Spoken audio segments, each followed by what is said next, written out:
It always looks neat when you ask someone who's made a vocational choice to describe the journey, because I have the privilege of putting it in some sort of logical order. And then I have the confidence of knowing the decision's already been made and I'm living out the Lord's will. But the reality is if you look back at how did this happen or how did I hear God's voice, it can be really messy. And just kind of that encouraging word of it's okay if wherever you are in your life, it feels messy, that's often part of God working through us to reveal his will. And so at college, I moved away to Washington, D.C., attended the Catholic University of America, where they had a wonderful liberal arts program. Really, through the next 4 years in college, he just opened my eyes and really my mind as well, and my heart, to just get to know him and the gift of the sacrament. I met the Dominican Sisters when they came up for the March for Life. And a lovely young woman had put these posters all over the dorm where I was living, like, come meet the sisters. That didn't really interest me, but the line that said free pizza, I was like, I'm going to be there. And they showed a little vocation video, maybe eight minutes in length, and we could ask questions. And this permeating thought of, sisters still exist.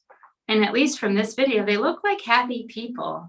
And I found that immediately attractive. What I've learned too is God never forces this invitation to religious life on someone. It's really, in a sense, we take an initiative, and then the Lord and the community kind of helps encourage and walk through. I knew that I had a lot of college debt, and I was fine paying it back. I was on about a 30-year payment plan. But all of a sudden, there was a thought of, if I'm supposed to enter religious life, I don't think I can wait on the 30-year plan. So how do I pay this off? Because I thought, well, can the community in good conscience accept me if I come with this much debt? Because they can't, in their vow of poverty, assume my debt. You just got to trust that the Lord is at work here and accept the goodness of other people. Because one of the miracles of fundraising is that to be the recipient is actually letting someone else participate in the work of God. Because not everyone can do the work physically or emotionally, but there are people who financially can participate.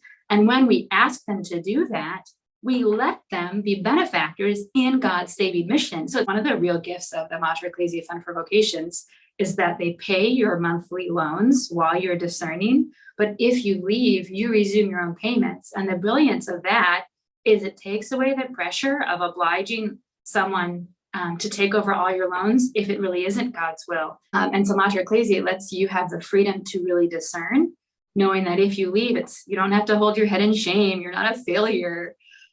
You can just resume your loans. And so that's always understood. And then if you do make final vows, the grant program is going to just continue to cover so that you can keep doing God's will.